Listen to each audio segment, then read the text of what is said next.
Hello friends, welcome to infinity academy. मी आहे मैत्री आणि या व्हिडिओत तुम्ही पाहणार आहात 17 चॅप्टर जे आहे इफेक्ट्स ऑफ लाईट त्याचे क्वेश्चन आन्सर्स.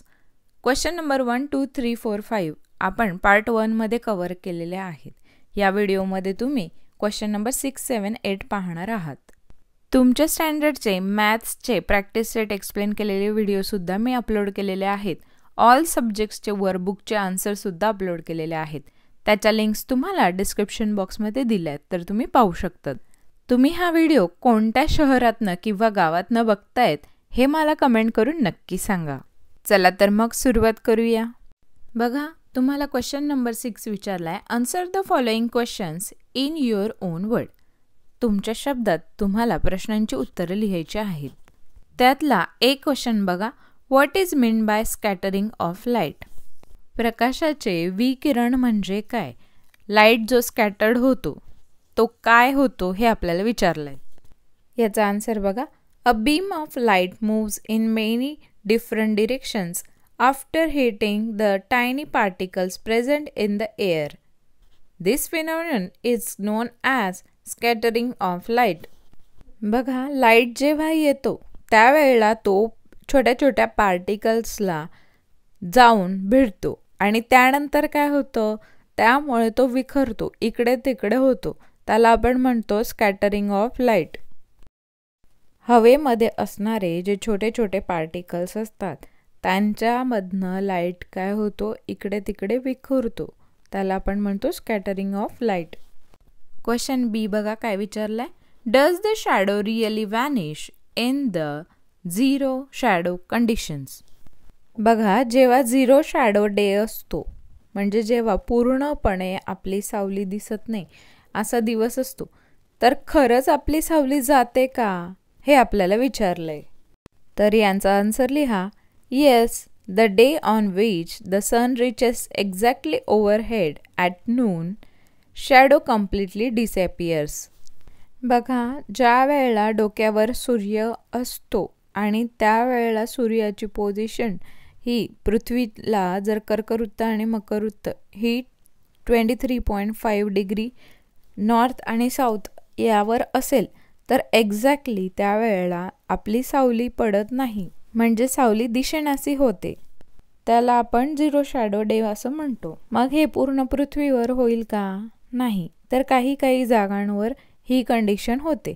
मग यावर्षी बघा 2025ला एप्रिलमध्ये 24-25 एप्रिलला बँगलोर वगैरे त्या साईडला काही ठिकाणी होणार आहे आणि 18 ऑगस्टला सुद्धा झिरो शॅडो डे होणार आहे. मग शॅडो अगदी जाते असं नाही आहे, पण शॅडो ही आपण असतो सेम त्या पोझिशनला येते, त्यामुळे डिसअपियर होते आपण असं म्हणू शकतो. नेक्स्ट सी क्वेश्चन बघा. Will the laser beam be seen if it passes through a glass box which contains a lighted incense stick? बघा, समजा आपण एखादी बंद काचेची पेटी ठेवली आणि त्याच्यामध्ये धूप लावलं, मग त्यातनं लेझर लाईट जर आपण टाकला तर तो दिसेल का हे आपल्याला विचारलंय. तर याचा आन्सर बघा. Yes, because the laser beam will be scattered by the smoke particles formed in the glass box due to burning of incense stick. Due to this scattering, the path of laser beam will become visible. बघा, ज्या वेळेला तुम्ही laser light एका काचेच्या भांड्यात आपण जर धूप लावलेलं असेल यातनं जर पास केलं तर लेझर लाईटचं पूर्ण रस्ता दिसेल का? तर हो, कारण की त्यातनं जाणारा जो लेझर बीम आहे त्याचे जे लाईट पार्टिकल्स आहेत ते मध्ये तयार झालेला जो स्मोक आहे, धूर आहे, त्यामुळे तो विखुरेल, म्हणजे स्कॅटरिंग ऑफ लाईट तिथे होणार आणि त्यामुळे आपल्याला तो पाथ दिसणार. नेक्स्ट क्वेश्चन बघा आपल्याला काय विचारलंय. Discuss and write. दिलेल्या विषयावर आपल्याला चर्चा करायची आहे आणि त्याबद्दल लिहायचंय. त्यातला एक क्वेश्चन बघा. Right a science based paragraph on What if the sun did not rise? सूर्य उगवलाच नाही तर या विषयावर विज्ञानाशी रिगार्डिंग सायन्स रिलेटेड आपल्याला पॅराग्राफ लिहायचा आहे. याचा आन्सर मी पॉईंटमध्ये देते, पण तुम्ही पॅराग्राफमध्ये लिहू शकतात. तर फर्स्ट पॉईंट लिहा, the sun is the source of life on the earth. बघा, सूर्य आहे तर लाईफ आहे, कारण पृथ्वीवर जी काही उष्णता ऊर्जा मिळते ती सगळी सूर्यापासूनच मिळते. त्यामुळे जर सूर्य असेल तरच लाईफ असेल. सेकंड पॉईंट बघा, the life on the earth would gradually come to the end. बघा, हळूहळू जीवन जे आहे ते अर्थवरचं नष्ट होऊन जाईल. थर्ड पॉईंट लिहा, there would not be any sunlight to scatter. बघा, सूर्यच उगवला नाही तर कुठला लाईट स्कॅटर्ड होईल का? नाही. त्यामुळे सगळीकडे काय होऊन जाईल? अंधार होऊन जाईल. नेक्स्ट पॉईंट बघा, without sunlight all photosynthesis on the earth would stop, all plants would die, and eventually animals that depend upon plants for food would also die. बघा, सूर्य जर नसेल तर काय होणार?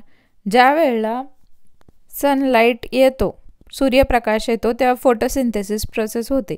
प्लांट सूर्यप्रकाशानेच आपलं अन्न तयार करू शकतात, हे आपल्याला माहिती आहे. मग सूर्यच नसेल तर फोटोसिंथेसिस प्रोसेस थांबून जाईल आणि त्यामुळे काय होईल? प्लांट स्वतःचं अन्न स्वतः तयार करू शकणार नाही आणि हळूहळू ते मरण पावतील. त्यानंतर ॲनिमल्स जे प्लांट्सवर डिपेंड आहेत ते सुद्धा मरून जातील. लास्ट पॉईंट लिहा, temperature of earth would fall drastically and it would eventually make life on the earth impossible to sustain. बघा, जर सूर्यच उगवला नाही तर टेम्परेचर कमी होईल आणि टेम्परेचर कमी झाल्यामुळे लाईफ सस्टेन करायला म्हणजे लाईफ जगणारच नाही. एवढ्या थंड वातावरणामध्ये सर्वाईव्ह करणं शक्य होईल का? नाही. नेक्स्ट सेकंड बघा, what efforts will you make to remove the misconception about eclipse. Eclipse जे असतात म्हणजे आपण त्याला ग्रहण म्हणतो, सूर्यग्रहण, चंद्रग्रहण, हे जे होतात त्यांबद्दल जे गैरसमज आहेत ते दूर करण्यासाठी आपण काय करणार? आन्सरचा फर्स्ट पॉईंट बघा, I will explain with the help of diagram and models of sun, moon and earth. बघा, ग्रहणाबद्दलचा गैरसमज दूर करण्यासाठी सगळ्यात पहिले आपण काय काम करणार की ग्रहण होतं कसं आहे हे डायग्राम्सच्या किंवा मॉडेल्सच्या हेल्पने एक्सप्लेन करणार. बघा, second point, I will explain how special glasses which will protect us from UV rays and express heat can be used to observe eclipse safely.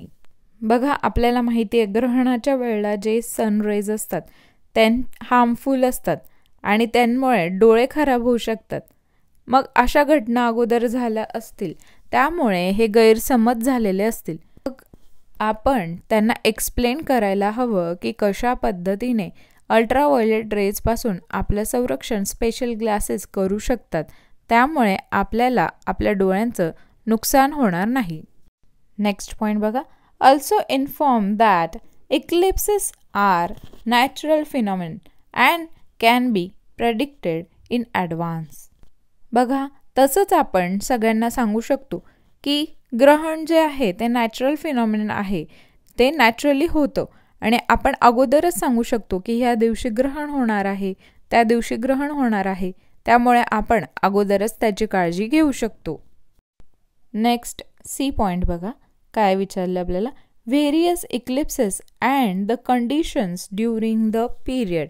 म्हणजे वेगवेगळे होणारे ग्रहण आणि तेव्हा कुठली स्थिती निर्माण होते हे आपल्याला विचारलंय. आन्सरचा फर्स्ट पॉईंट लिहा, टोटल सोलार इक्लिप्स. बघा, टोटल सोलार इक्लिप्स जे आहे ते अशा पद्धतीने दिसत असतं. It occurs on a new moon day. ज्या वेळेला न्यू मून डे असतो तेव्हा हे होतं, म्हणजेच अमावस्याच्या दिवशी हे होत असतं. The moon is between the earth and sun perfectly align in a straight line.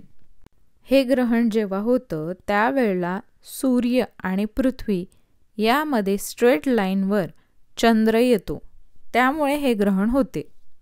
Next आहे पार्शल सोलार इक्लिप्स. हे इक्लिप्स हे ग्रहण असं दिसत असतं, काही भाग सूर्याचा झाकला जातो. It occurs on a new moon day. हे सुद्धा अमावस्येला होतं.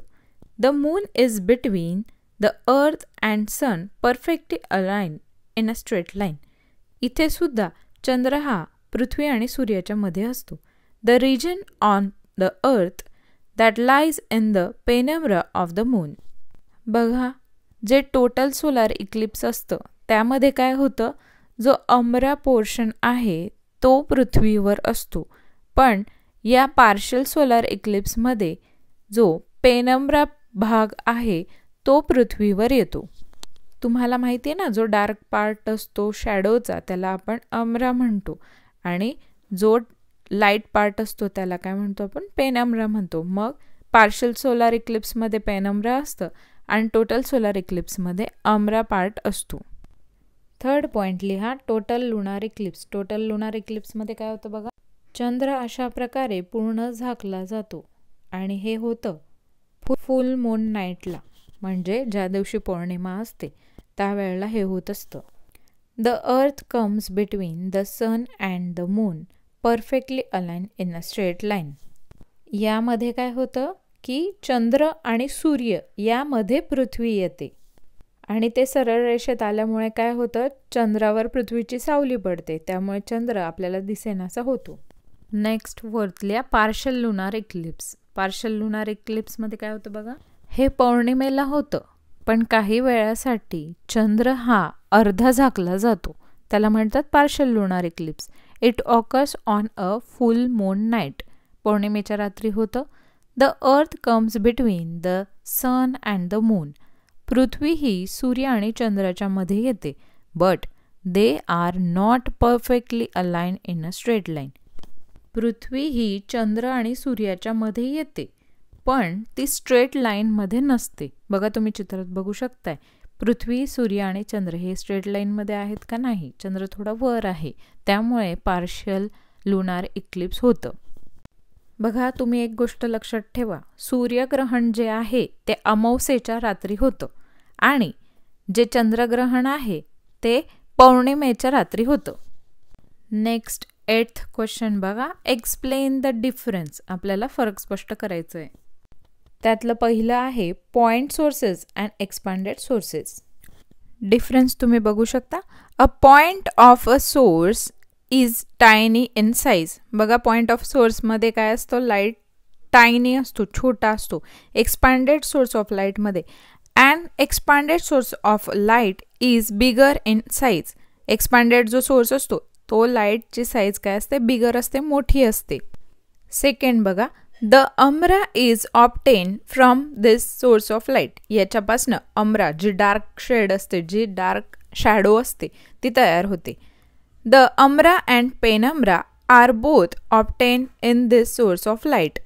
बघा, एक्सपांडेड जो सोर्स असतो त्यामध्ये अम्रा आणि पेनम्ब्रा दोन्हीही तयार होतात. बघा, तुम्ही पहिल्या डायग्राममध्ये पाहू शकताय की पॉइंट ऑफ सोर्स जेव्हा असेल तेव्हा अम्रा तयार होते आणि एक्सपांडेड सोर्स असेल तर त्यावेळेला काय होतं की पेनम्ब्रासुद्धा तयार होते आणि अम्रासुद्धा तयार होते.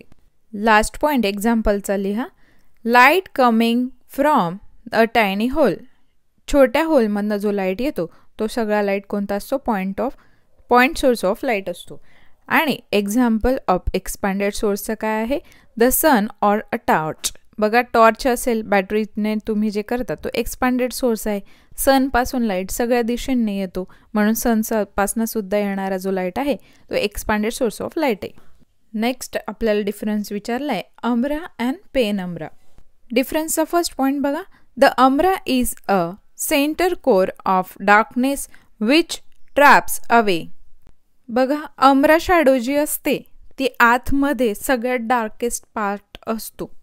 The penumbra is an outer cone of the partial shadow which diverges instead of tapering. बघा, पेनम्ब्राची शॅडो जी आहे ती एकत्र एका ठिकाणी कॉन्सन्ट्रेट होऊन डार्क नाही होत, तर बाहेरच्या साईडला ती पसरते आणि त्यामुळे ती काय होते, फिकट होत जाते.